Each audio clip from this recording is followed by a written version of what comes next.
see plumes of smoke rising up over there in the distance.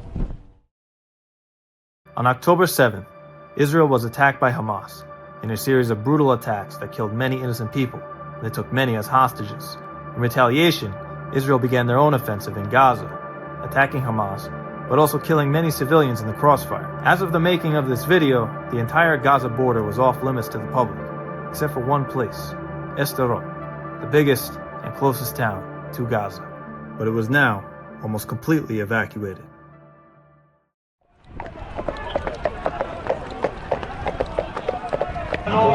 As of the making of this video, hundreds of Israeli hostages are still being kept inside of Gaza. These two counter-protests all have the same aim. They want the hostages back. בעזה ובשדרות ילדות רוצות לחיות, די לטבח בעזה! Currently at a protest calling for a ceasefire in Gaza. It's being done in both Hebrew and Arabic. But it's kind of hard to hear what she's saying because right across from this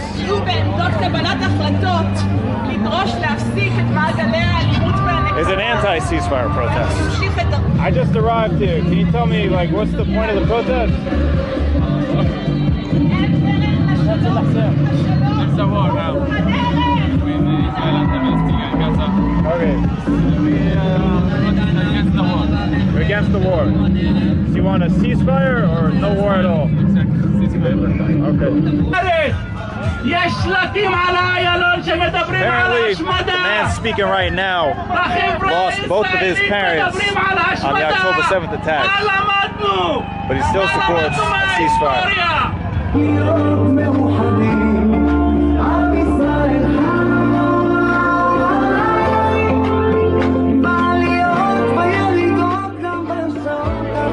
Okay, so if the protest I just went to is an anti-war protest, that one is a for-war protest, I guess.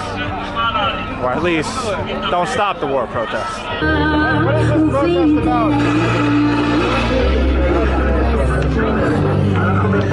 Those Arabs and the few Jewish Israelis that support the Nazis in Gaza.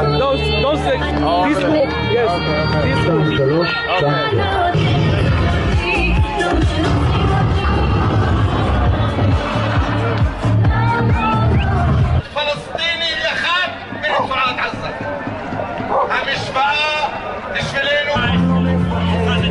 What we're seeing here is that the Israelis don't just have one opinion on politics. Their society is as divided as any other.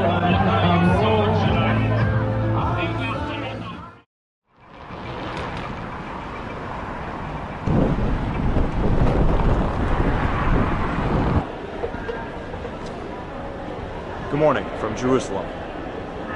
The world's attention is currently on the conflict between Israel and Hamas.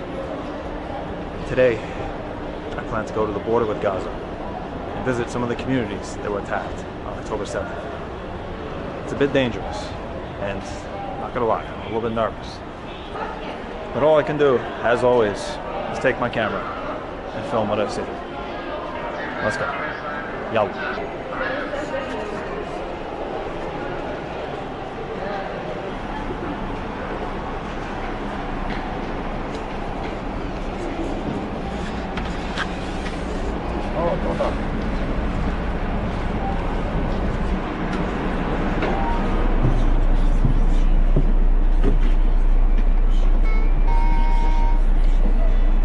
Pay cash.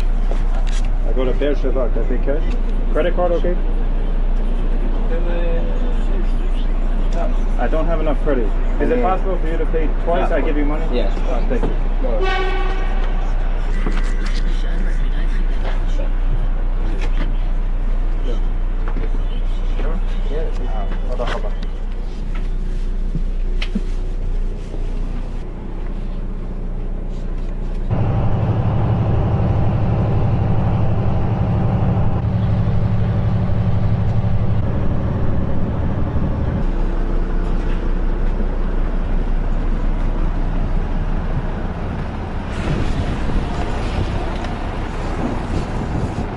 Okay, so we're now in the city of Beersheba. And as you can see, almost everyone on that bus was part of the Israeli military, which is no surprise. They're now going to get on other buses heading towards the border with Gaza. And me, I guess I'm gonna do the same thing. Look, it's a kosher McDonald's.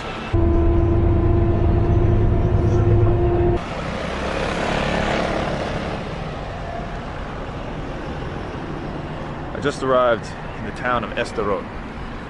That's my bus that just left. This is the town in Israel closest to the border with Gaza.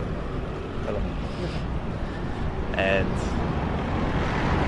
it was also the hardest hit on the October 7th attacks.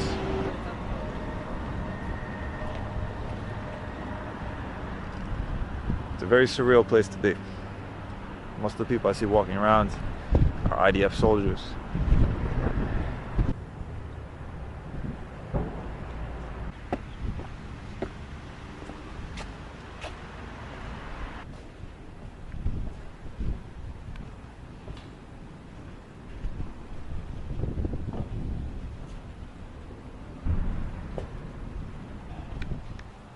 In Sderot, if there's a missile attack coming from Hamas, the people only have about 10 seconds to go for shelter.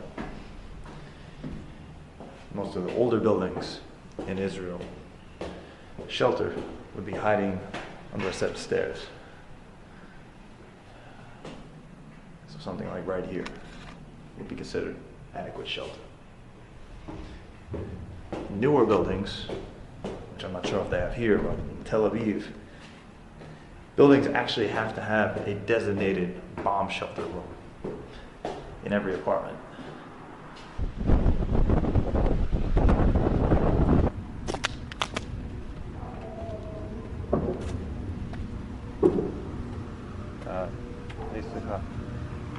Do you speak English?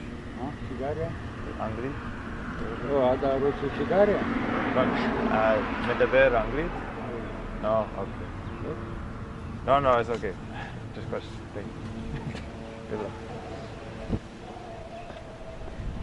Guess that man's so used to life here that his first thought when he saw me was, I just need a lighter. You have a kind of community workout area, probably for the elderly. But importantly, right behind the equipment, you also have a bomb shelter.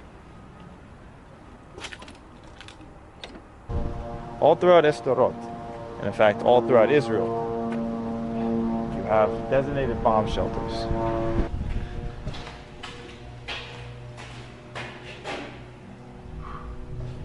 As simple as this. Just walls made of reinforced concrete. During the October 7 attacks, many people in Sderot hid themselves in shelters just like this and watched in horror as terrorists streamed over the border, shot up their neighbors, tried to burn buildings down, and eventually they even tried to get into the shelters themselves. I mean, this is reinforced glass, but you can definitely break through it. So I just ordered a taxi on the Israeli equivalent of Uber. I'm kind of surprised in a town that's been half evacuated, they still have Ubers going around.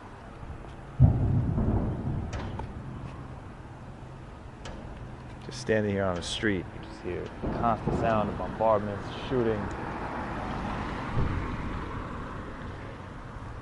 Yet there's people here driving around, going about their lives.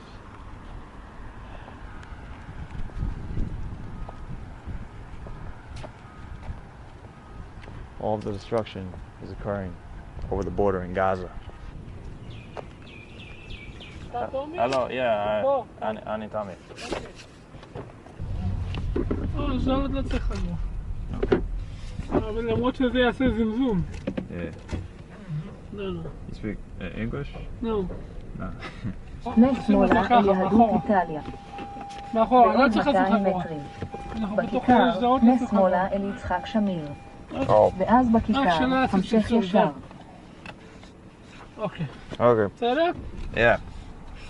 בסדר. I think he just really doesn't want me to wear a seatbelt. אתה גר בשדרות? Do you... No. Not low?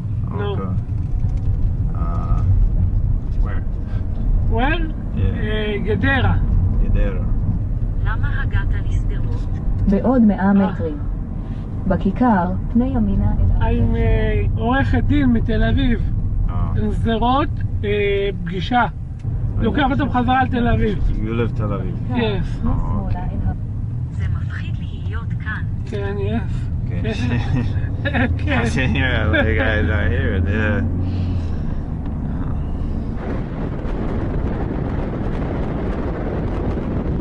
היו התקפות רקטות היום. In morning. In morning. Yes. Oh, in the morning. Yes. Boker. בבוקר. Oh.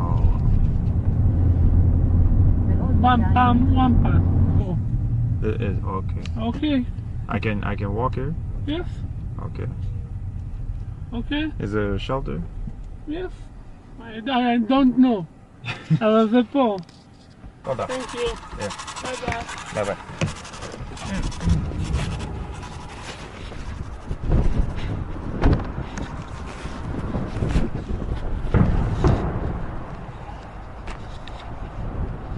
Wow.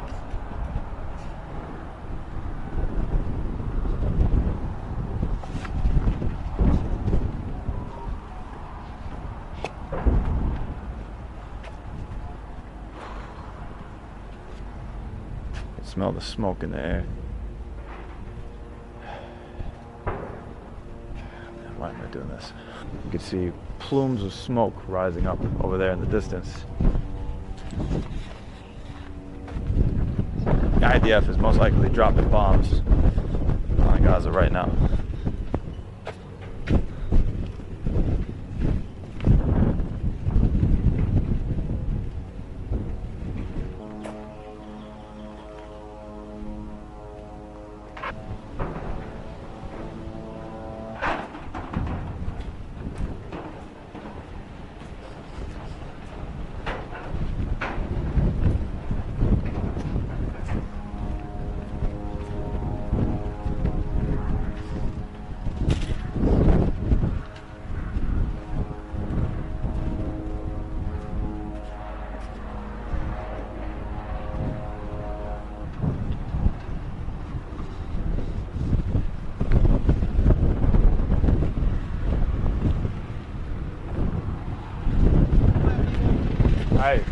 Hi, English? Yeah, I was just trying to get a view of the Gaza border. Is that possible? Go there, take a right to the center. Okay. And the other thing, take a right to the Go down there and take a right. Okay, thank you. Hold up.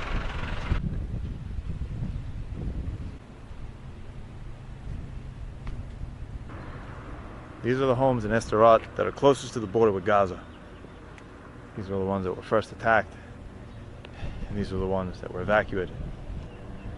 Many of the people living here are now in temporary housing in Eilat, Tel Aviv, Jerusalem, different parts of Israel.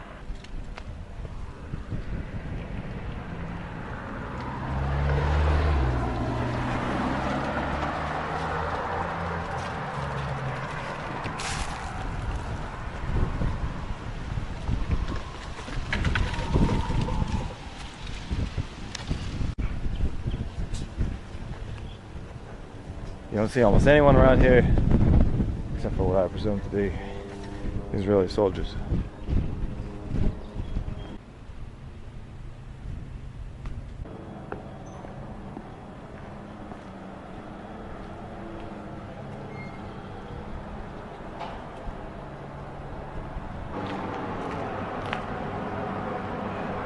This looks like it was likely attacked by a rocket. As we heard from the taxi driver, there's rockets all the time. There were rockets fired here this morning.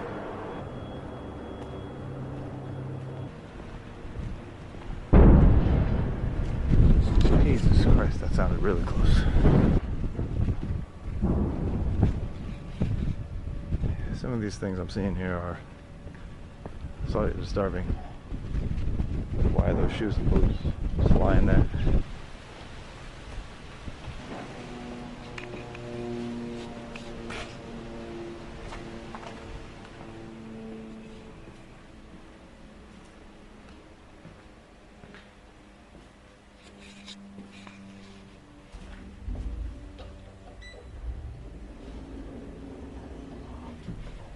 Crazy that the elevator in this building still works.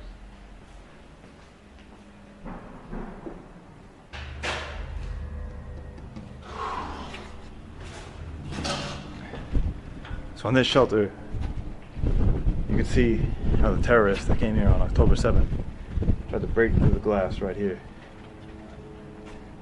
There were people hiding inside. Do you speak English? Did most of the people living here, have they been evacuated? Nobody's living here. Nobody's, the city is evacuated. It's evacuated. Yeah. So what are you doing here? I'm feeding cats. You're gonna feed the cats. Okay, that's very nice. No, actually I live here, but you know, just I don't have small children, that's why I can live here. But oh, so everyone with children left.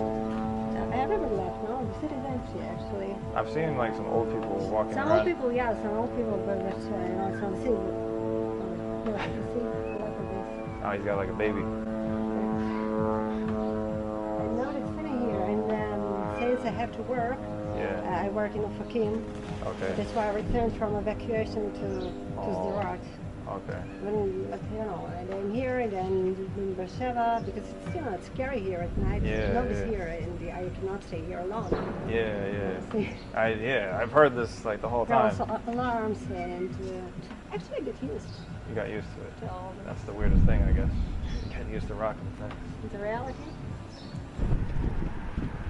Just coming here just to feed the cats. That's not the sweetest thing I've seen all day. I don't know what is.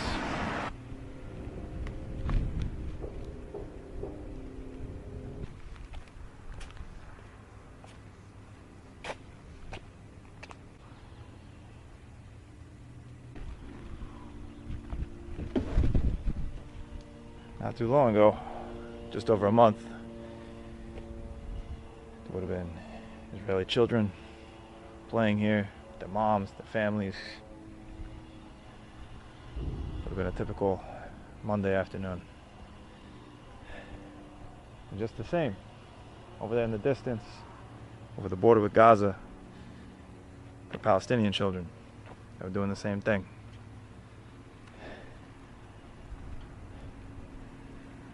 Daily life has been ruined for both.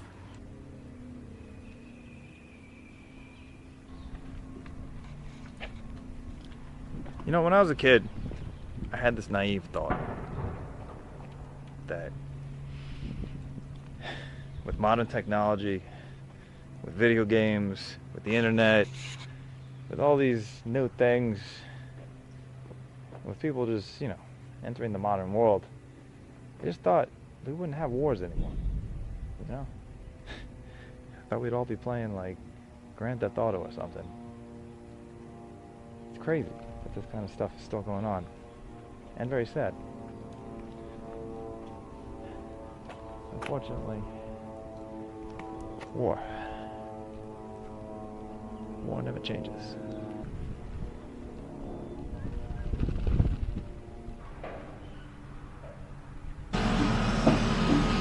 Excuse me. It's a new house? English? No? Okay. Food pasta Thai, man. Nepal? I'm not sure if they're constructing, or I should say reconstructing, a house that was burned down, or if they're just building a new one. But as you can see, none of those men were Israeli. They were from some Asian country. Not China or Thailand. Israel actually has many migrant laborers that come from Southeast Asia to work in construction, work on the farms. I think I see some people with journalist jackets on. They must be coming up on the viewing point. Do you mind if I ask, do you know what's going on in Gaza? Do you know what they're attacking today? You're asking us what they are attacking today? Yeah. Sorry, they didn't inform us. Okay.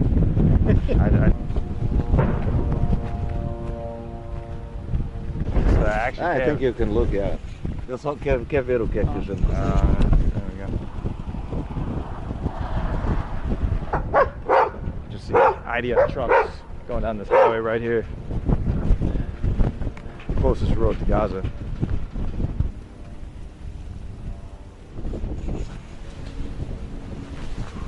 You can see a bullet hole right there in this house. This is one of the houses that were attacked. Flat tire on the car.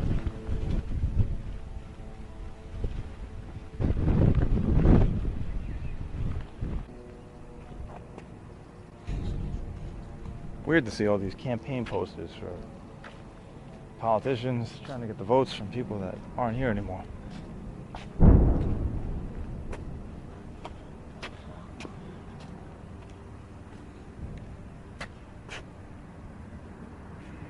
Got the impression most Israelis are asking, why didn't you guys protect us?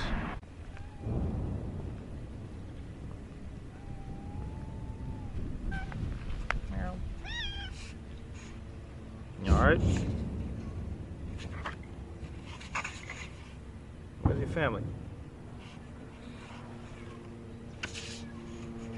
Oh, he has another cat over there. Yeah, let's go meet your friend over here.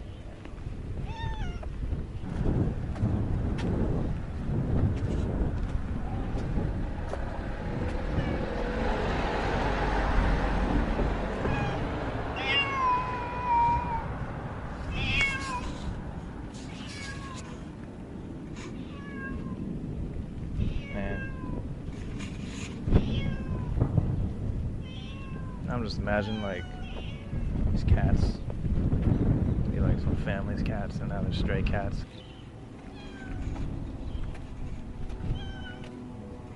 I gotta go now, buddy. Hang in there. No war.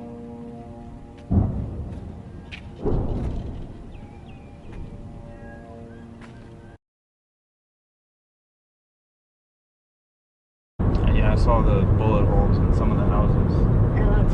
Yeah. I would show you, but now I'm a little bit in a hurry, and I don't want you to stay there at night. Yeah. Because there are alarms, and you won't have time to hide because it's very close. You just have like a second to hide, and I don't think that you're so good at running, that you can run so fast. Yeah. I have confidence in my running abilities, but that's a really short amount of time.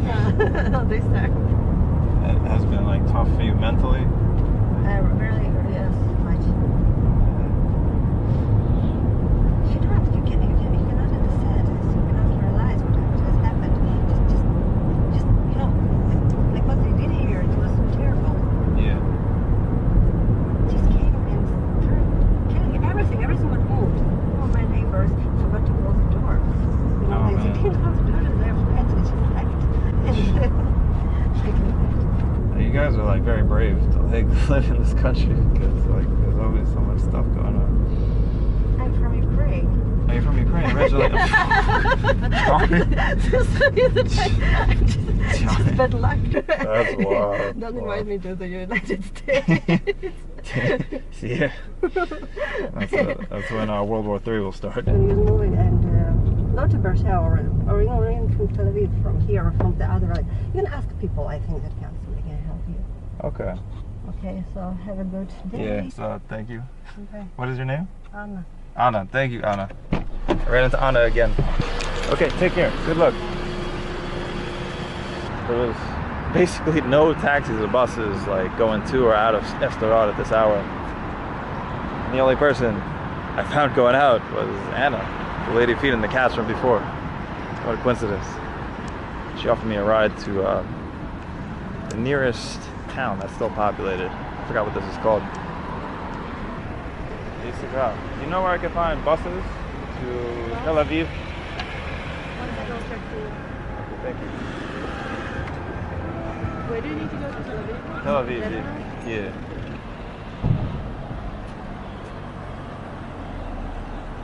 still hear explosions. It's been a long day. Thankfully, I've met some kind people along the way. I think it's about time to go back to Tel Aviv. I'll see you there.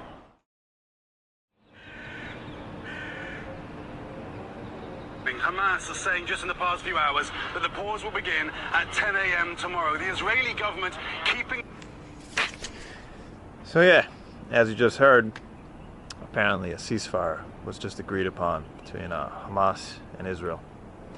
The deal is something like Hamas is going to send or release 100 Israeli hostages, and then in return, Israel is going to have to release something like 300 Palestinian prisoners.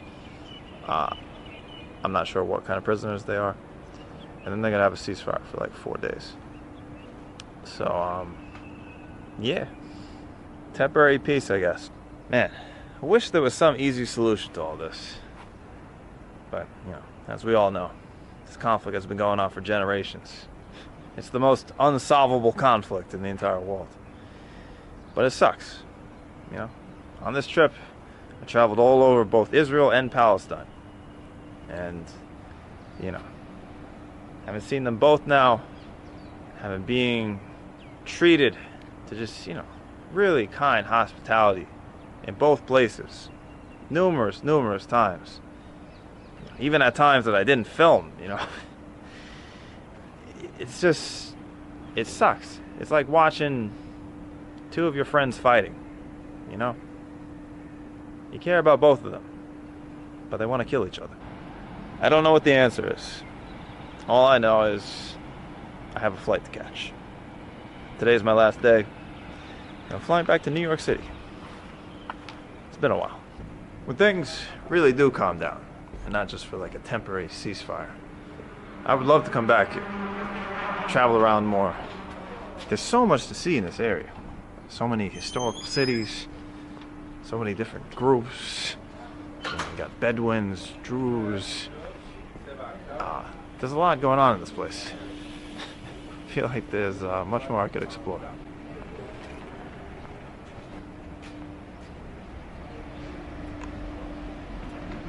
But things just aren't the same in wartime.